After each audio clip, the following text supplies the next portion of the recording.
tosopi mitemana biso ya malamu yo salaka ya kitoko yo pesaka Yawe Nzambe Nzambe Zua Tombola maboko Yawe Tomboli maboko Bonalo kumunayo Tosopi mite mana Biso Mosusu lokola yo Mosusu lokola yo Ajalite Yawe Nzambe Zua Kembo Yawe Baba Yawe Baba Yawe Nzambe Zua Kembo Yahweh Baba Yahweh Baba Yahweh Nzambe Zua Kembo Yahweh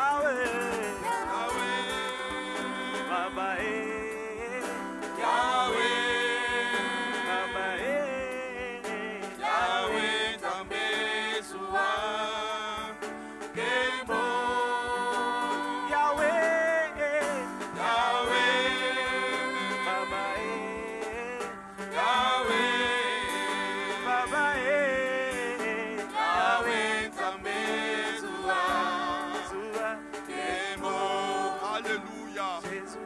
Reçois tout l'honneur, reçois la gloire.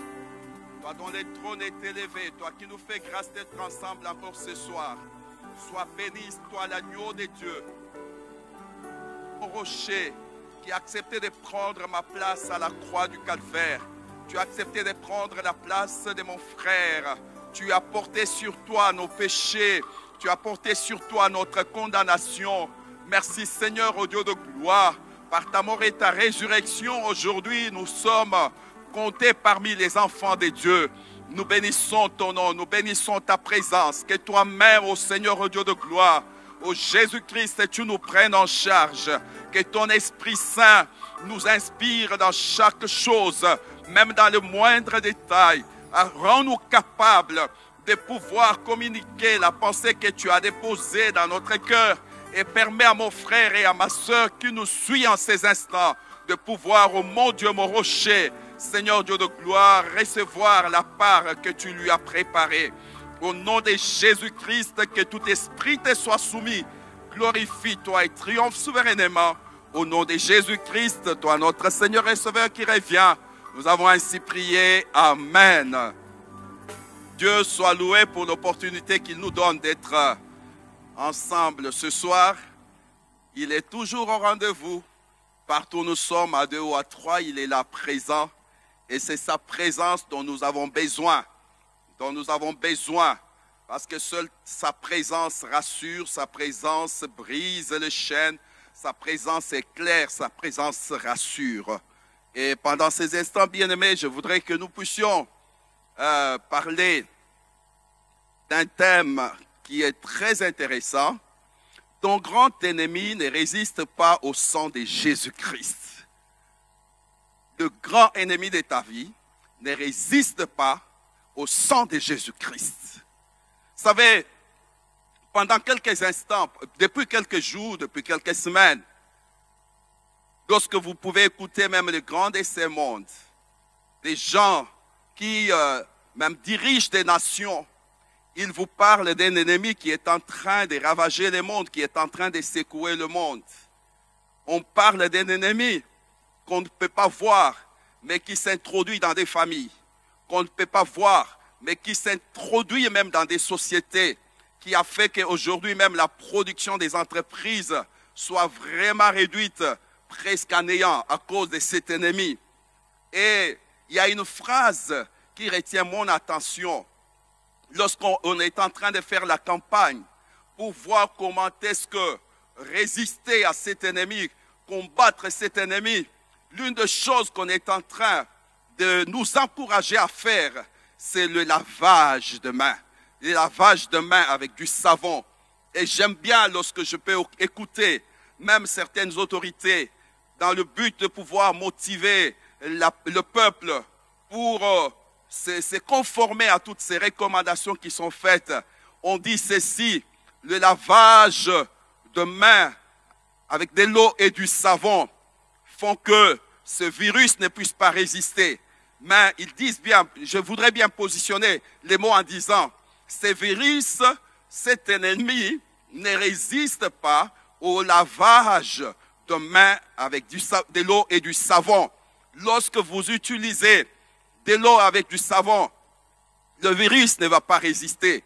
Même si vous aviez eu à toucher un endroit, à toucher quelque chose, à toucher une personne qui est contaminée déjà, quelque chose qui est infecté, mais les lavages de mains avec de l'eau et du savon font que cela ne puisse pas résister. Et c'est vrai, nous tous, bien-aimés, nous appliquons à cela. Aujourd'hui, je ne sais pas combien de fois déjà j'ai lavé des mains avec de l'eau et du savon. Je le fais parce que je ne veux pas être victime de cet ennemi. Et nous voyons cela dans des coins de rue, dans des carrefours, dans des endroits importants. On a positionné des fontaines d'eau pour permettre à la population de laver les mains avec de l'eau et du savon. Pourquoi? Il faut chercher à vaincre cet ennemi. Il faut lui résister. Ne pas lui donner le temps, l'occasion de venir détruire la vie de la famille, de venir détruire notre propre vie, ainsi de suite. Bien aimé, c'est vrai, c'est un ennemi. L'eau, il ne résiste pas à l'eau et au savon. Et on s'applique. Et tout le monde s'est dit, je vais le faire. C'est très bien, nous vous encourageons. Mais je voudrais, bien aimé, que vous puissiez quand même, que nous puissions tirer des leçons sur base de ce qui s'est fait maintenant, où nous tous nous sommes mobilisés pour faire ce qui peut nous permettre de résister à l'ennemi. Nous voulons mettre en pratique, nous appliquer à ce qui peut faire que l'ennemi ne réussisse pas à toucher notre santé. Nous tous, nous appliquons à faire ce qui peut faire que non, l'ennemi échoue, que l'ennemi ne puisse pas pénétrer nos maisons, pénétrer nos églises, pénétrer nos entreprises. Ça, c'est bien. On est en train de s'appliquer à toutes ces recommandations parce qu'on refuse à ce que l'ennemi prenne place. Mais, ce qui est vrai, lorsqu'on est en train de voir tout ce que ce virus est en train de faire, il s'attaque à la vie physique. Il s'attaque à notre corps. Les médecins nous ont expliqué comment est-ce qu'il est en train d'agir pour arriver à compliquer la situation de la santé d'une personne. Et nous savons tous les détails qu'on nous a donnés à ce sujet. Mais ce qui est vrai, toute l'action de cet ennemi contre lequel nous sommes mobilisés, son action, c'est contre les corps. Son action, c'est pour juste la destruction du corps. Mais il est important pour vous et moi, bien-aimés, que nous puissions savoir que, au-delà de cet ennemi contre lequel nous sommes mobilisés, il y a le plus grand ennemi qui, lui, ne s'attaque pas seulement à votre vie physique. Lui ne s'attaque pas seulement à ce qui est en rapport avec vie éphémère, ce temps où nous sommes dans ce corps et sur cette terre. Il y a un ennemi plus grand, un ennemi plus fort que ces virus contre lesquels vous êtes mobilisés. Vous vous appliquez à tout ce qu'on dit pour vous permettre de résister à cet ennemi. Je vous dis aujourd'hui même sur les réseaux sociaux, c'est plein de solutions, plein de pistes et des recommandations, suggestions qu'on est en train de faire aux gens. Pourquoi? Pour résister à cet ennemi, à ce virus. Et je pitié de voir comment des hommes et des femmes déclarent avoir essayé telle piste, déclarent avoir essayé un peu ceci ou cela. Pourquoi leur objectif, c'est de pouvoir échapper au désastre que cause ce virus. Bien-aimés, c'est vrai, il y a tous ces efforts que nous fournissons pour nous appliquer aux solutions, aux pistes qui nous sont suggérées pour échapper au désastre de ces virus. Ce qui n'est pas mauvais. Mais retenons ceci. Il y a un ennemi plus dangereux que celui-là. Il y a un ennemi plus fort que celui-là.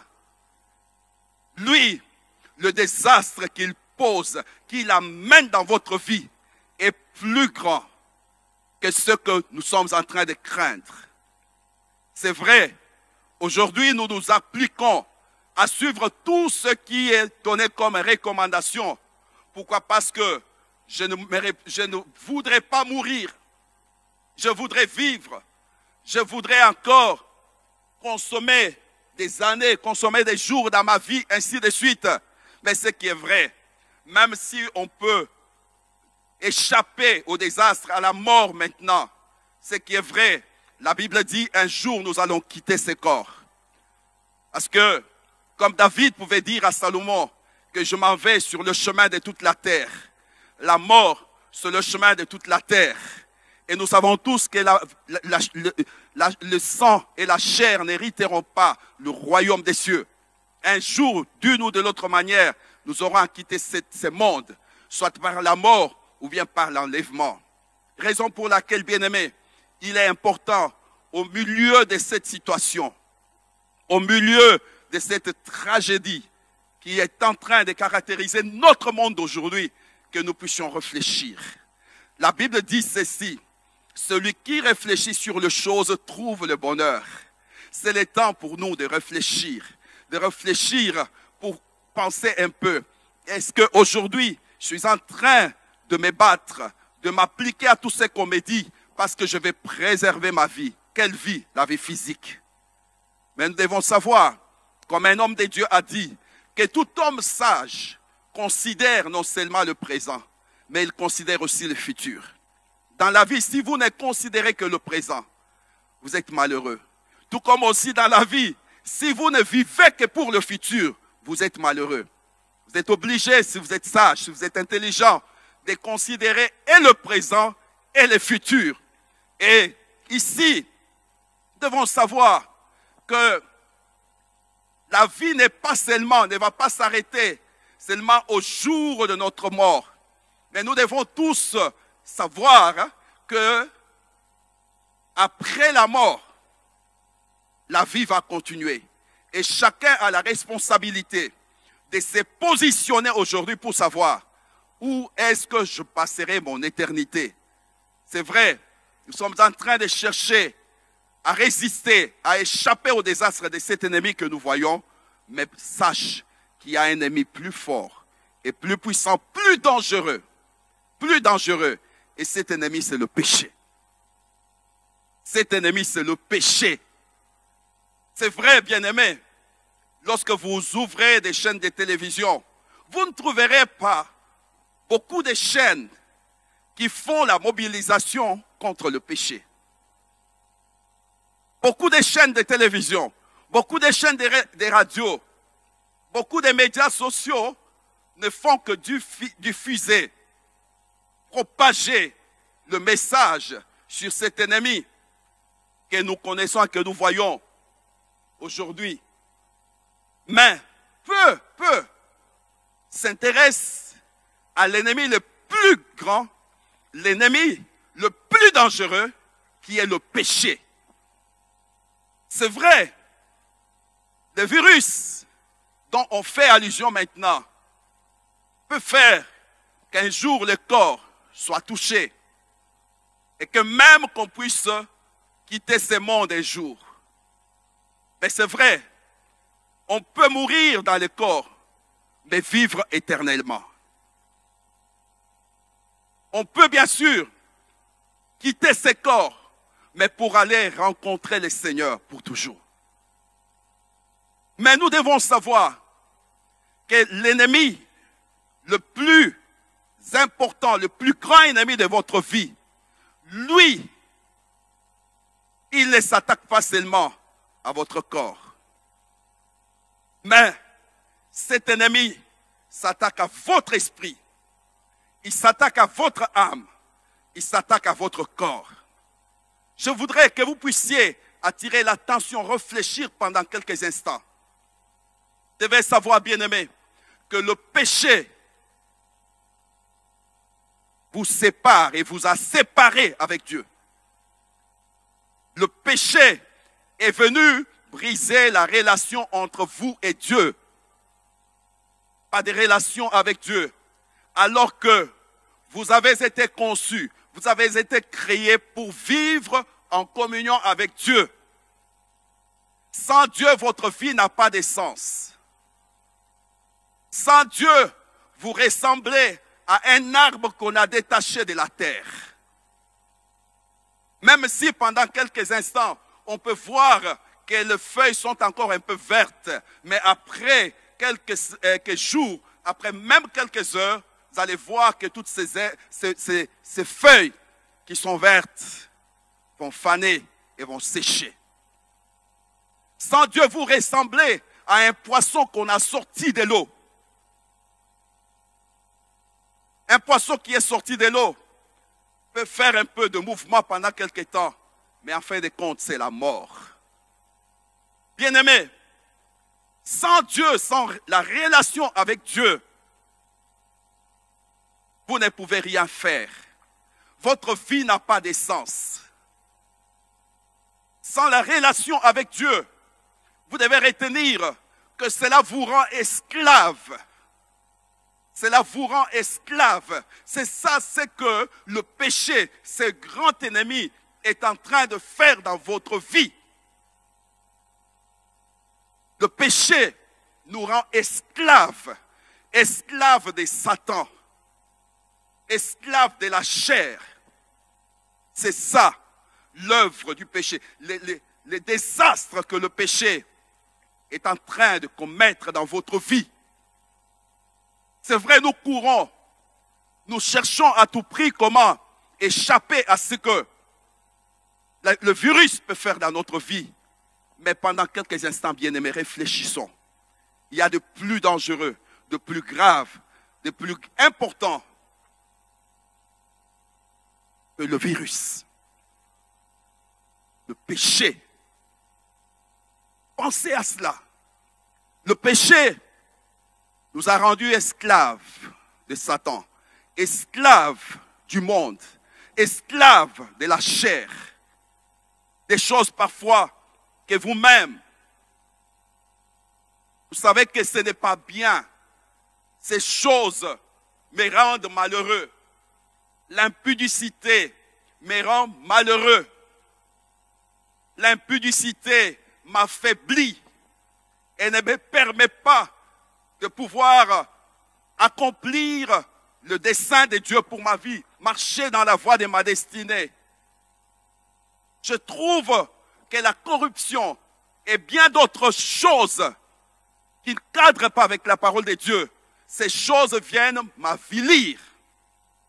Mais on est incapable de résister au péché. Pourquoi, bien-aimés, nous devons savoir que le péché, qui est le plus grand ennemi de l'humanité, a fait que, aujourd'hui, l'homme est séparé de Dieu, l'homme est coupé de sa source. Non seulement que l'homme est coupé de sa source, l'homme est rendu esclave de Satan, l'homme est rendu esclave du monde, esclave de la chair. C'est comme ça. Des fois, on a la volonté de ne pas faire des choses qui sont mauvaises, mais tellement on est esclave, nous savons tous qu'un esclave n'a pas la volonté, ne peut pas faire sa propre volonté. Il est soumis à la volonté de son maître. Et c'est là le désastre. que le péché a apporté dans votre vie et dans ma vie. Bien-aimés, nous devons savoir que le péché nous fait manquer le but. Le péché nous fait manquer le but. Il nous éloigne du but pour lequel Dieu nous a créés.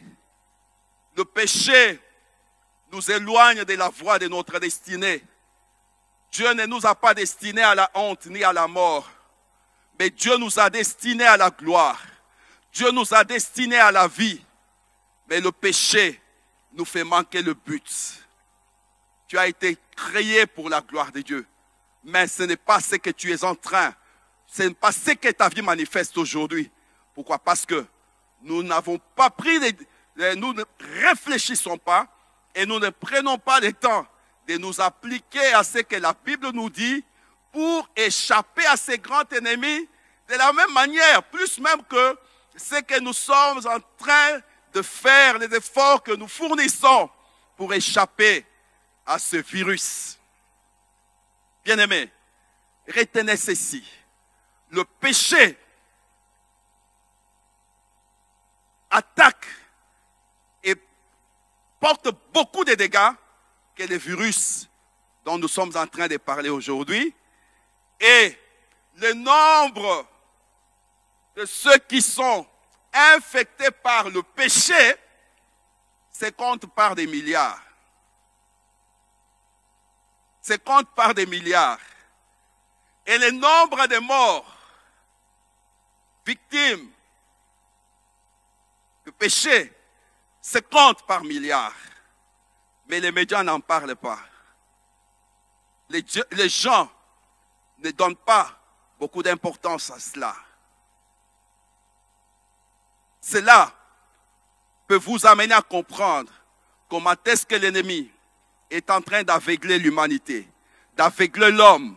Pourquoi? Parce que mieux vaut attirer plus d'attention sur telle autre chose et cacher à l'homme ce qui est beaucoup plus important pour sa vie. Retenons cela. Le péché, les gens infectés par le péché se comptent par milliards, par des milliards. Et les morts victimes du péché se comptent par des milliards. Et n'oublions jamais que même ces virus et toutes ces choses qui nous font peur maintenant, qui nous menacent maintenant, ne sont que les conséquences du péché. C'est ce grand ennemi qui est à la base, qui est la source de tous ces ennemis pour lesquels le monde est secoué. Raison pour laquelle, bien-aimés, je voudrais juste vous dire un petit mot en lisant ces passages de Jean chapitre 1, verset 29. Jean chapitre 1, verset 29, il y a une parole très intéressante que Jean-Baptiste a déclarée. Le lendemain, il vit Jésus venant à lui et il dit, « Voici l'agneau de Dieu qui ôte le péché du monde. » Je reprends la deuxième partie de ces versets et il dit, « Voici l'agneau de Dieu qui ôte le péché du monde. » Voici l'agneau de Dieu qui ôte le péché du monde. Et dans Hébreux, chapitre 9, verset 22, il y a aussi une phrase très importante. La Bible dit, et presque tout d'après la loi est purifié avec du sang. Et sans effusion du sang, il n'y a pas de pardon de péché. Sans effusion de sang, il n'y a pas de pardon de péché. Ici, bien-aimés, nous voulons juste vous dire ceci. Le seul moyen que Dieu nous a donné,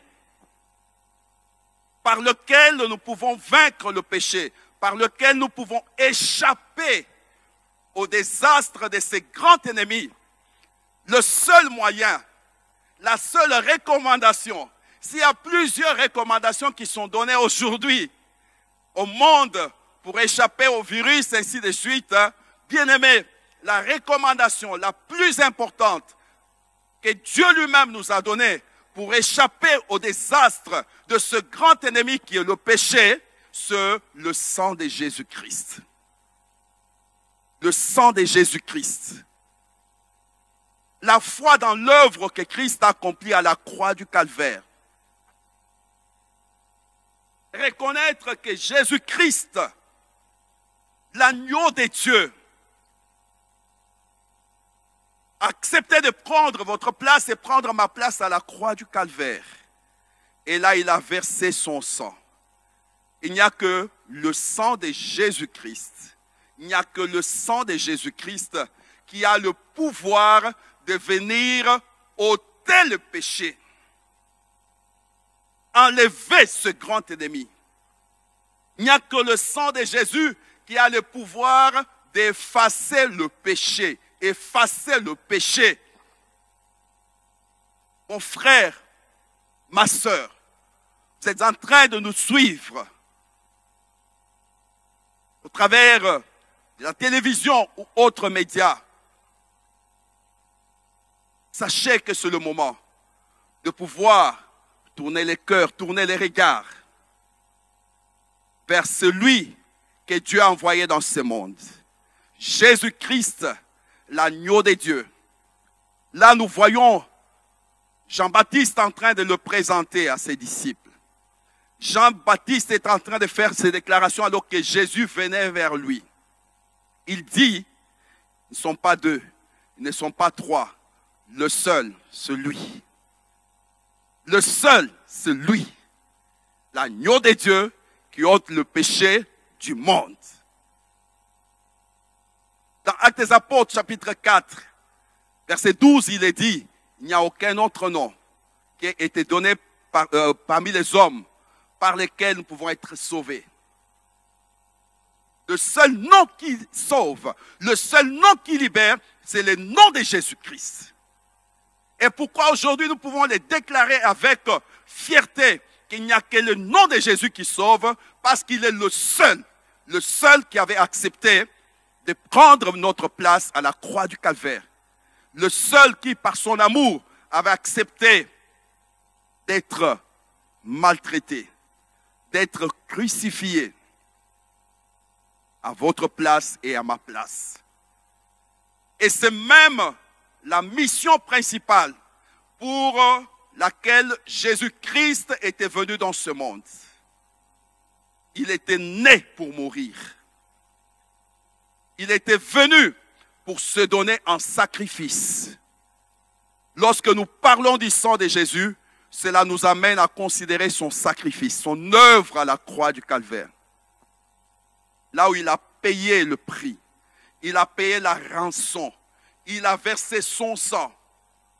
Et la Bible est claire là-dessus.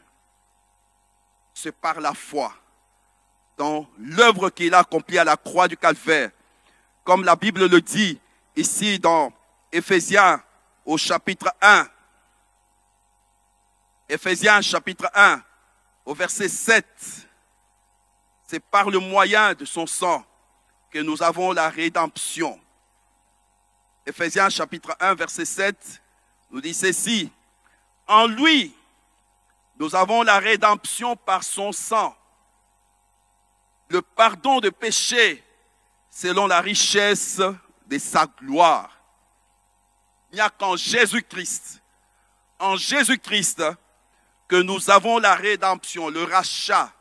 Dieu nous rachète par le moyen du sang de Jésus-Christ. Et là aussi, nous recevons le pardon de nos péchés.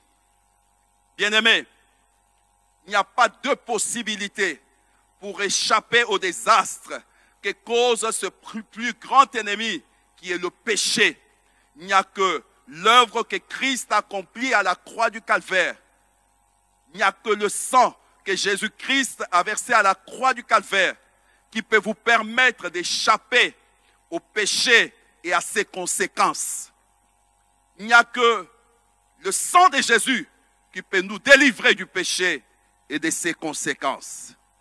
Et je voudrais que vous puissiez retenir ceci, que lorsque vous tournez les regards vers Jésus, vous reconnaissez que c'est à votre place que Jésus a été à la croix du Calvaire et que c'est pour vous que Jésus a versé son sang à la croix du Calvaire.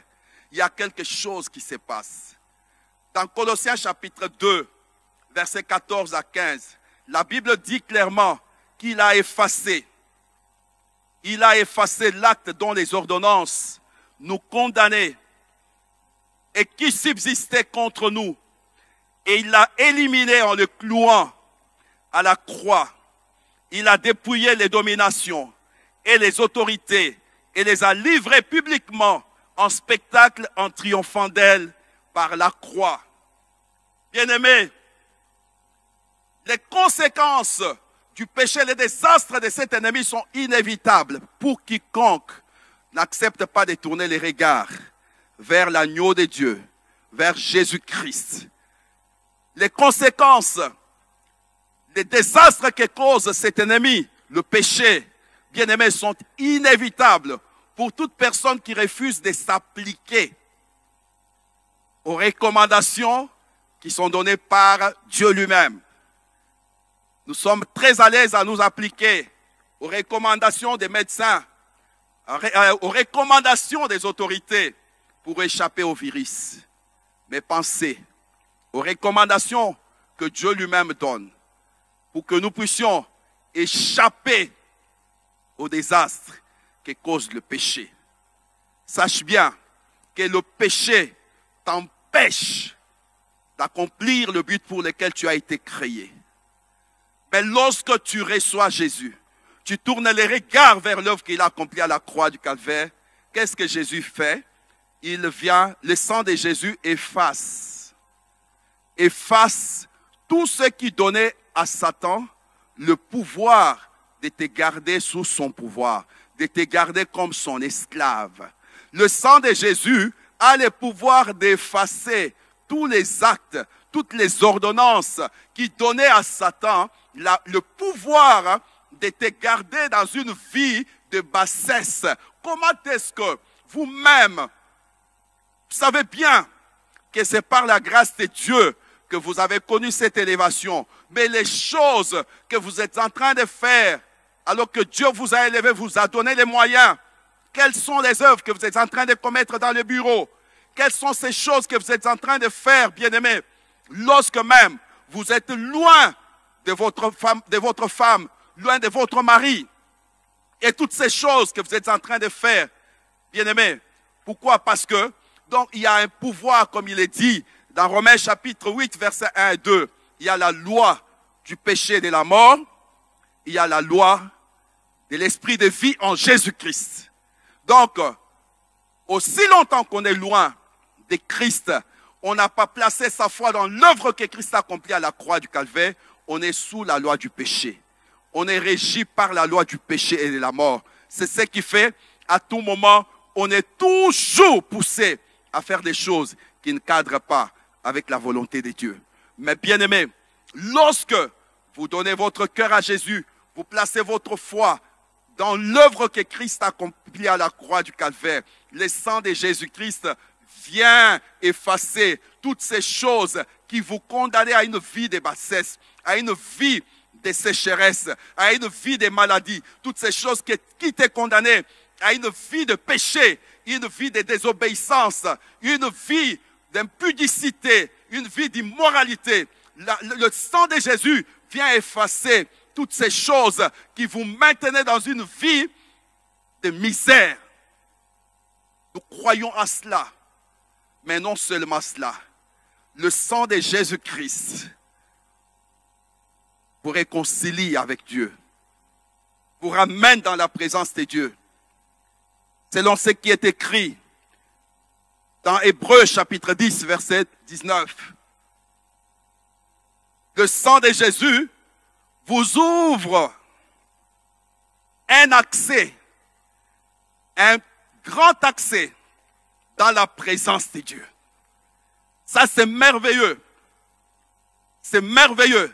Le sang de Jésus efface tous les actes, les ordonnances qui faisaient que tu vives une vie de condamnation. Le sang de Jésus vient faire que la condamnation devienne impossible dans ta vie. Là où tu as été condamné pour dire que tu ne pourras jamais marcher dans la sanctification, lorsque le sang de Jésus-Christ te purifie et te lave, bien-aimé, tu vas voir que tu seras rendu capable de marcher dans la sanctification, de marcher d'une manière digne d'un enfant de Dieu. Lorsque le sang de Jésus-Christ nous purifie, il nous rend capables, bien-aimés, de relever la tête et de marcher d'une manière victorieuse sur Satan, sur le monde et sur la chair.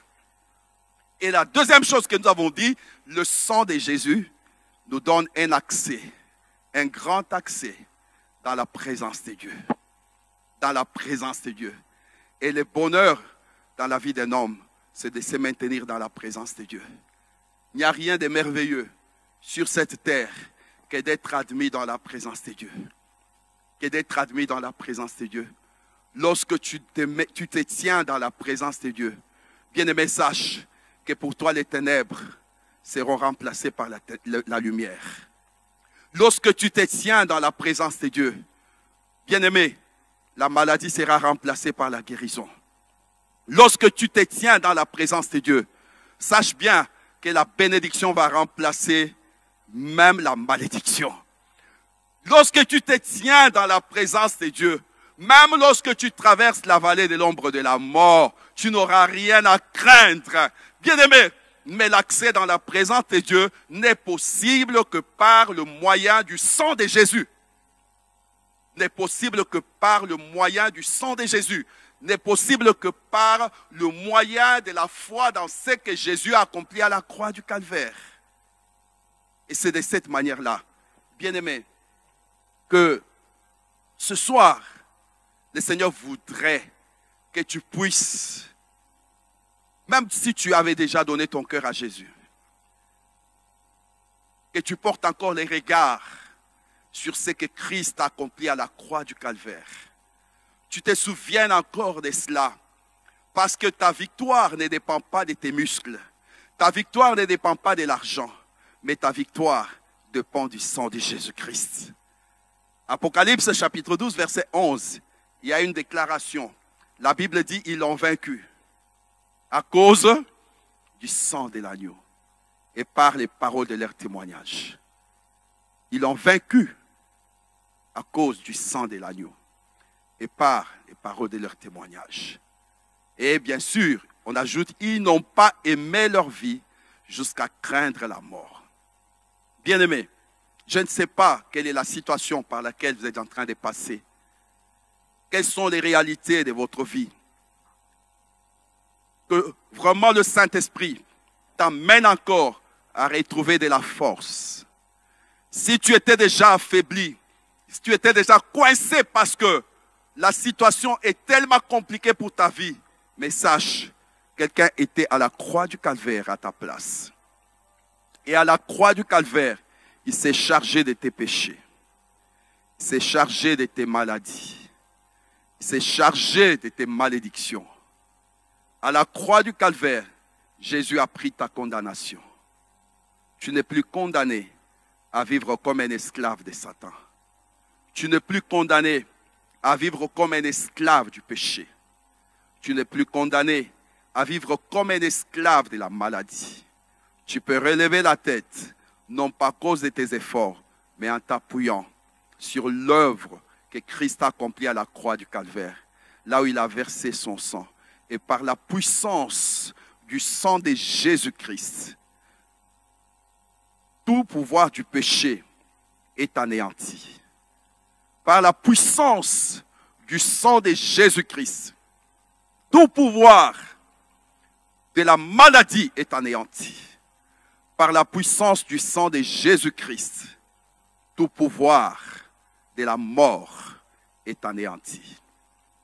Et nous croyons que pour celui qui n'avait jamais reçu Jésus et qui a suivi cette méditation, bien-aimés, nous n'empêchons pas que nous puissions nous appliquer aux recommandations que les autorités nous donnent pour échapper au désastre des virus. Mais ce qui est beaucoup plus mieux encore à faire, sachant que nous avons un ennemi plus grand que ces virus. Cet ennemi, c'est le péché. La recommandation ne vient pas des hommes. Cette fois-ci, la recommandation vient d'en haut. Dieu nous donne une recommandation principale. C'est de pouvoir tourner les regards, ouvrir notre cœur, recevoir Jésus-Christ, l'agneau de Dieu, qui a été immolé.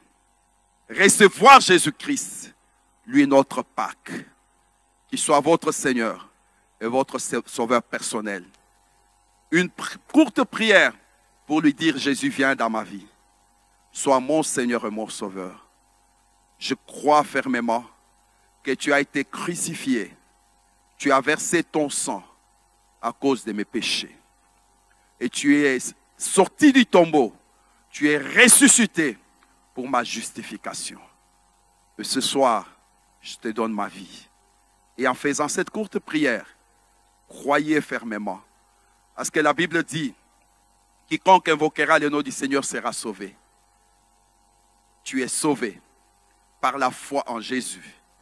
Et dès ce soir, tu es devenu un enfant de Dieu. Et sache bien que ta condamnation a été effacée. Le sang de Jésus a effacé toutes les ordonnances et tous les actes qui subsistaient contre toi.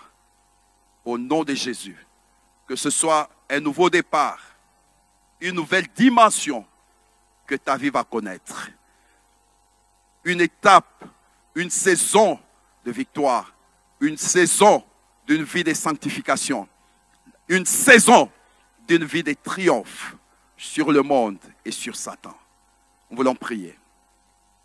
Seigneur Dieu de gloire, éternel Dieu des armées, c'est toi seul, ô mon Dieu, mon rocher, qui vois mon frère, qui voit ma soeur là où il est.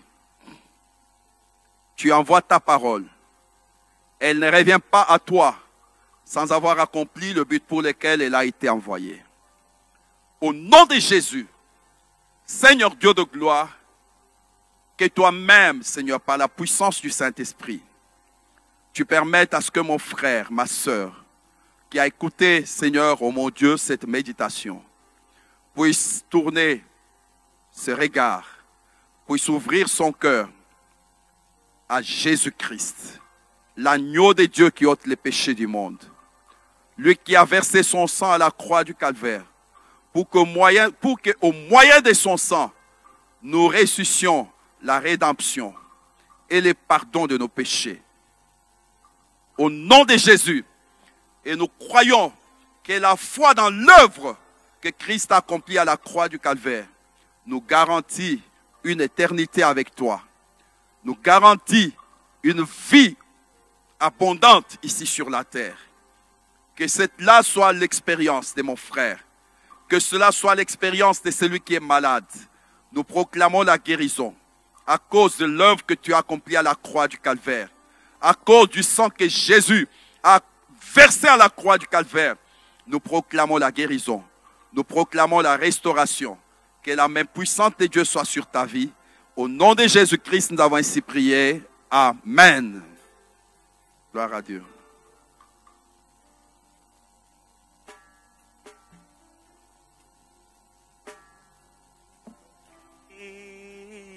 Sainte croix,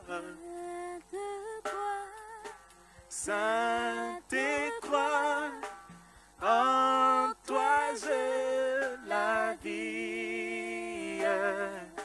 C'est dans le sang de la croix que je me confie. Au pied de la Sainte. De la Sainte Croix, jaillit la fontaine du salut que je reçois.